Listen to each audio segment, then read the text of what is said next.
Hey everybody, welcome back. I'm overdue an update on the independent scene in West Virginia, and it's off to a huge start in 2025. I'm going to give you a quick update on some of the local promotions that have shows coming up. Market Mayhem is right around the corner, coming up in March, plus some big news from Pro Wrestling Conquest and the Bash in Beckley as well from ASW. And holy moly, it was 10 years ago that I had lunch with the Nature Boy. That's right, Ric Flair, was in town for my birthday, and I'm going to tell that story real quick here on the channel, since it was 10 years ago. And I got a couple new additions to the collection through Christmas, and of course through my birthday. Thanks again for watching. My name's Adam Harris. Welcome back to the channel. I'm a ring announcer, a wrestling fan, and a collector here in the mountain state of West Virginia. Thanks to everybody that watched my Monday Night Raw recap of the first episode. I was tuned in back in January of '93, much like I was tuned in to Raw on Netflix this past week. It was a huge show. Felt like a PLE, including 30 minutes in between every match. But I think that's what we need to get used to. It was invigorating. What a great time to be a wrestling fan. It felt huge. And if you're not excited about wrestling being live worldwide, then I don't know what to tell you. Enough's been said about the Hulkamania experience. Saturday night's main event will be the true teller of the story. Are wrestling fans going to stick behind Hulk Hogan in San Antonio, or are they all going to jump on board and start booing from here on out? We shall have to wait and see. The thing I didn't say on my Raw recap of the first episode, and I always think of the best points after I've already taped the video and I watch it back, but it was such a big deal that wrestling was live. Now it's like there's an incessant amount of live television. It's live 3 nights a week most of the time. But back then, like I mentioned in primetime, it was all very canned, very studio, and very let's go to the house show or let's go to the TV taping arena. They would tape a month's worth of television in one night and air it over the course of a month. So some of the times you would be seeing stuff that was a month or 2 months old back in the primetime days. Monday Night Raw was live, and it was happening in that instance, and that was a big deal, and we take it for granted now, especially knowing that it's live around the entire world now via Netflix. So that's very cool. I was stoked to see John Cena come out, not gonna lie, getting emotional about the last time for John Cena, and him entering the Royal Rumble is a huge deal. I love how like reasonable and honest and humble he was in his promo, and then kind of coming to the realization that, oh, maybe I should enter the Royal Rumble. Maybe there is a chance that I could get that 16th world title. And I'm excited. We bought tickets. My friend Steve Barker and I, shout out to Junk Drummer TV. We're going to Cleveland to see John Cena on Monday Night Raw the night after the Royal Rumble, the night after his potential Royal Rumble victory. Man, what a big deal that would be. Is this the story that we need? You know, they always lead us to believe that these things are going to happen and they'll swerve it. It won't happen. Or they'll have something completely different happen. Make us think it's what we want. Make us think it's what we're going to get. Is this the time we need it? Should Cena win the Royal Rumble? I, for one, am on board. I think there's no better story to be told than having John Cena pick up that big win at the Royal Rumble. But we shall see. I'm excited about it. It's a great time to be a wrestling fan. And that opening segment, that cold open from Triple H on Monday Night Raw, the narration was amazing. It was powerful. I watched it once before online, before the premiere, but it hit even harder the second time. And I gotta say, Triple H mentioning shoot, whether it's a shoot or whether it's a work, the heels and the faces, and that just, I said to myself, that's the last thread of kayfabe being pulled off of the sweater, and everything has been opened up now. There's no more hiding it. We're all working together on this. There's collusion between the opponents in the ring for professional wrestling. And Triple H said it. We're not hiding it anymore. Everybody knows what we do. But I have to say, it still just hit me different to hear those words coming across national television on Raw. It was even different than when Vince said, I will no longer insult your intelligence. We in the WWF think that you, the audience, are quite frankly tired of having your intelligence insulted. We also think that you're tired of the same old simplistic theory of good guys versus bad guys. Different than that. It was different than that, and remarkable. It's a weird feeling, but Raw on Netflix was amazing. Thanks to everybody that watched that video. Hope you'll go back and check it out. What it was like to be watching Monday Night Raw in 1993. ASW has announced their Nathan Rumble in tribute to our friend Nathan, who passed away far too young a few years ago, and a tribute to him is that Royal Rumble style Battle Royal that's coming up, the Nathan Rumble. Buff Bagwell is going to be there, and that's Saturday, February the 8th in Logan, West Virginia. Would love to see you there. RPW, Regatta Pro Wrestling, is coming back with Market Mayhem Saturday, March the 15th at the Capitol Market following the Green Chili Shootout. Regatta Pro Wrestling featuring best talents from 4 local promotions here in Charleston, West Virginia, running festival-adjacent shows for free outdoors at the Capitol Market. It was a huge hit. We made history last year, and we're going to do it again on March the 15th. So stay tuned for more news here and online for Regatta Pro Wrestling. And Pro Wrestling Conquest has announced their next show is going to be Friday, March the 14th, the night before Market Mayhem. And boy, this is going to be crazy. Pro Wrestling Conquest presents Next Level at the Kanawha City Quantum Sports Complex. Nick Gage, already announced, going to be appearing at Pro Wrestling Conquest. This is huge for indie wrestling here in West Virginia, and huge for Pro Wrestling Conquest. So shout out for them, bringing in the big talent on the indie scenes to Kanawha City. So that's coming up March 14th, Market Mayhem, March the 15th. And before that, February the 8th, the Nathan Rumble from ASW. Hope to see you at the matches. And big news just announced, January 31st, tickets will become available to the Bash in Beckley 5, presented by Stephen P. New and All Star Wrestling. Can't wait to be back in the Beckley Raleigh County Convention Center for the Bash in Beckley 5. So stay tuned to the channel for more on that. So I mentioned I had a birthday. January the 8th was my birthday, and that's why I have a little more beard. I have some time off from work, haven't had a haircut for a while. Every year around this time I do this. Let it grow out a little bit because I have a little break from my shoot job.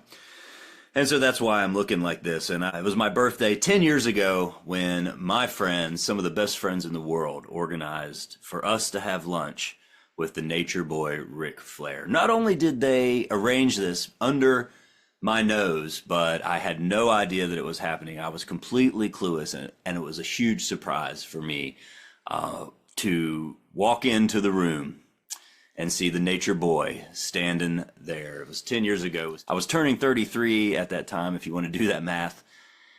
And we were so excited to eat at Paterno's, which is a restaurant inside the ballpark here. I was stoked for this meatball sub. They had the most amazing meatball sub at that time. My friend Tim had said, we're going to take you to lunch for your birthday. We'll meet you there. But I do have a meeting with some people, I believe he said from the Charleston Ballet, that want to meet with you before we go sit down and eat. And I said, well, great. Anything we can do to help the Charleston Ballet. And so we don't go in the restaurant. We go off to this side room. And before I can even realize what's happening, I look. There's a room full of my friends. There must have been 15 or 20 people. I could almost name them all. And there's video footage, thanks to my friend Chuck Roberts and Larry Gross, who suggested that. But there he was, standing there holding a coffee, the Nature Boy, Ric Flair, the 16-time world champion. And I was completely shocked. I think I said something like, no way. And I'll put the clip at the end of this video of me meeting Ric Flair by surprise on my birthday, my 33rd birthday. It was actually the day after my 33rd birthday. And it was incredible. He was amazing. He was so generous with his time. He ordered the colossal meatball, which was this huge meatball they had at the time, and it came on a cake of polenta. But I remember he said, I don't want that. And he ordered a Diet Coke. And the tables were spread throughout the room, 5 or 6 people per each table. I was, of course, at the table with Rick, and his food came first. I'll remember that because he dug in. He started eating immediately. And I kind of immediately started thinking, oh, crap, he doesn't want to be here. Maybe he's trying to get this over with as soon as possible. We're a bunch of squares. Maybe he doesn't want to be hanging out with us. It was quite the opposite. He cleaned his plate, he pushed it to the side, and he grabbed his Diet Coke, and he looked at us, and he started talking about Minnesota because he knew we had some connections from my job to Minnesota, and we talked about Grand Marais, Minnesota, and where he grew up, and where he first started wrestling. And we talked about almost every era of wrestling. One of my friends who's not a wrestling fan, but I know through music, he had seen the Great Malenko back in the day in Florida in a chain match, I think. Boris Malenko and Ric Flair, not only, of course, in Nature Boy fashion, he said, I wrestled him. And I wrestled his son too. And of course, I'm like, yeah, Dean Malenko, and that guy didn't even know, that the great Malenko's son was a wrestler. And I remember that being a great connection, that he was impressed that Ric Flair had not only wrestled the great Malenko, but had wrestled his son. We talked about John Cena. He talked about how Cena can't go anywhere and how different it is from his day, back in the day. Thank God they didn't have camera phones back then.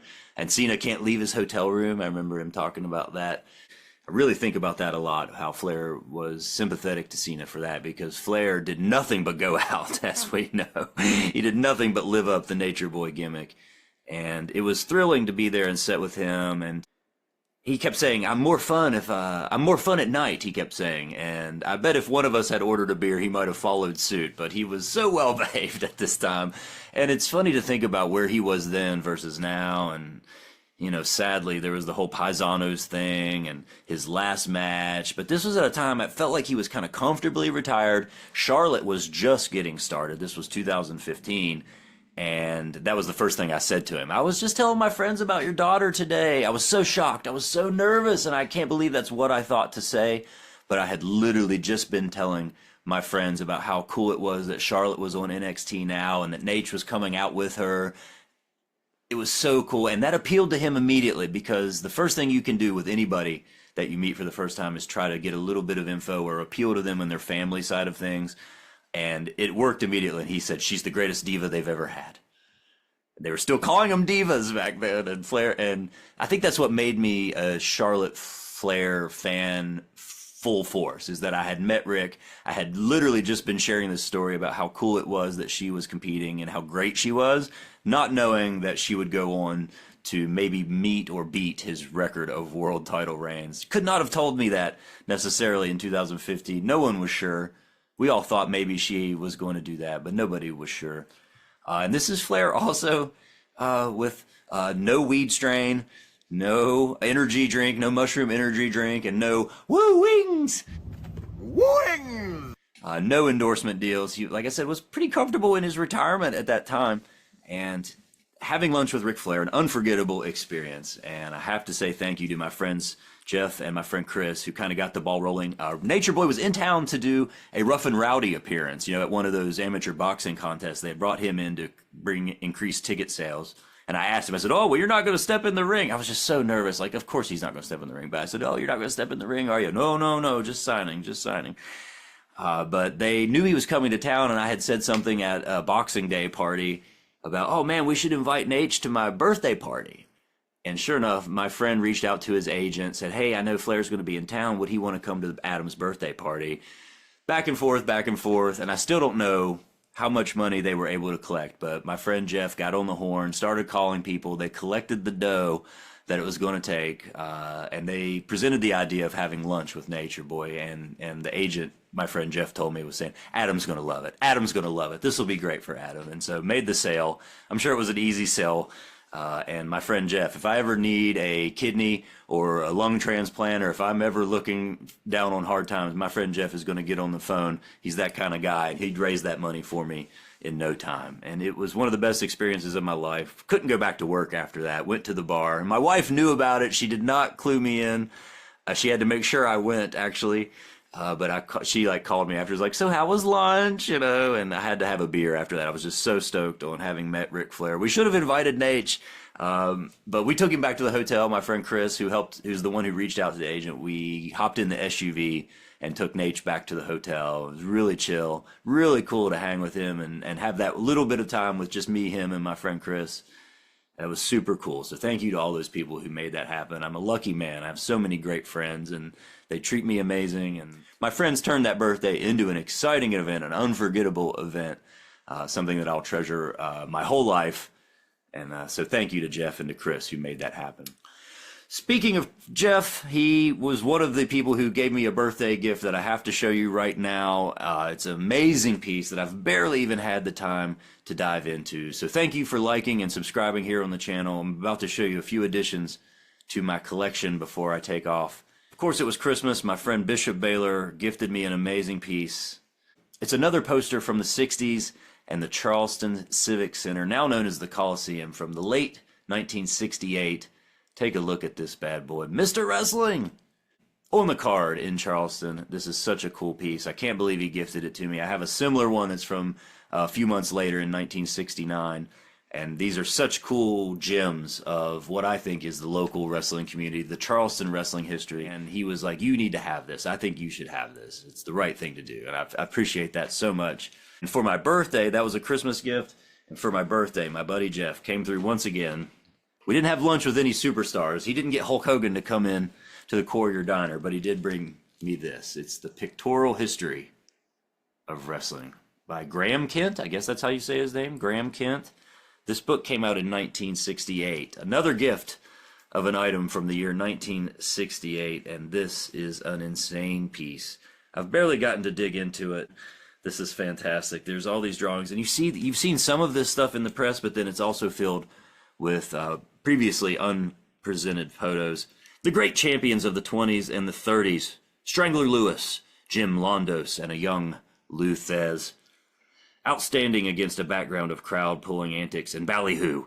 Usher in the modern era of the fine champions and TV stars, women wrestlers, battle royales, midgets, cavemen, and masked marvels. The big names of today are all represented.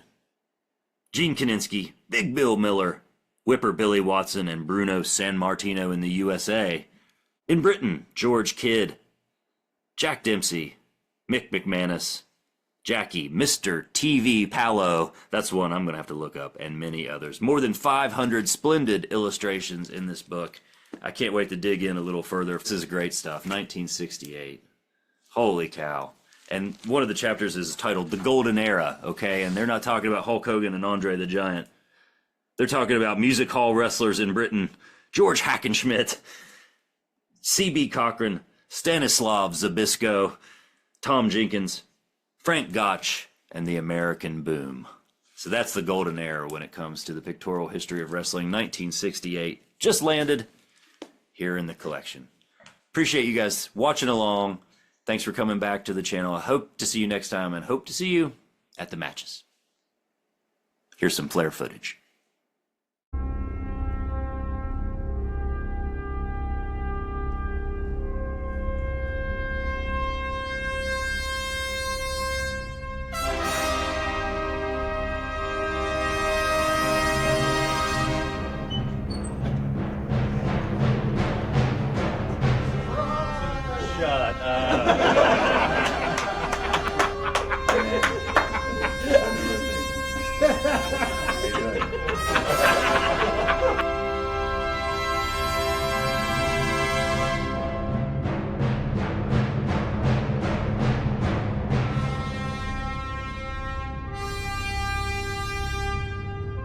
I don't know who's behind this, but you did the right thing. Nate! Hey man. Welcome to Charleston. Welcome back. Thanks for being here. You're not going to compete tonight, are you? No, just signing. Just signing? All right, wonderful. How cool. Is this where we're having one? Yes, sir. Yes. Yeah. This is so cool, man. Can I give you a hug? All the years, man, all the years. I was just telling these guys about your daughter, too. Yeah. She's young. top Yeah. notch. Is that right? Yeah. I can't Quite the guarantee best you. you've ever had.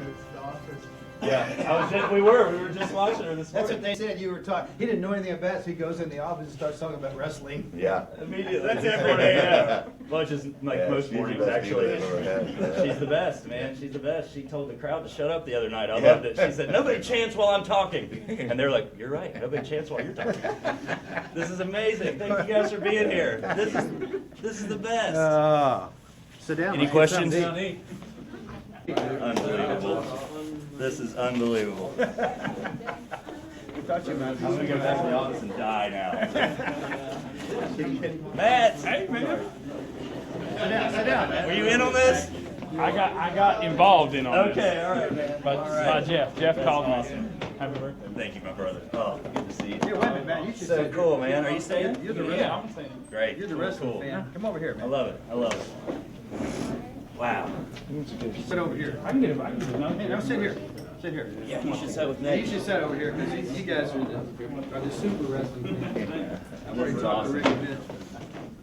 you know our friend Heath Slater? Have you ever met Yeah, him? we were talking about it. Yeah. I was telling him I played his wedding, and I actually texted Heath this morning. He's in Disney. Nice. Oh, really? Yeah.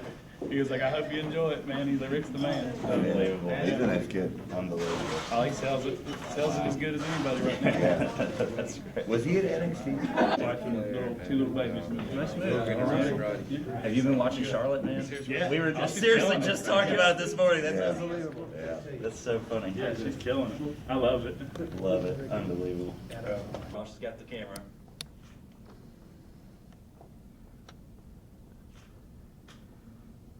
Everybody, 1, 2, 3, woo. All right. That's the best. Yes.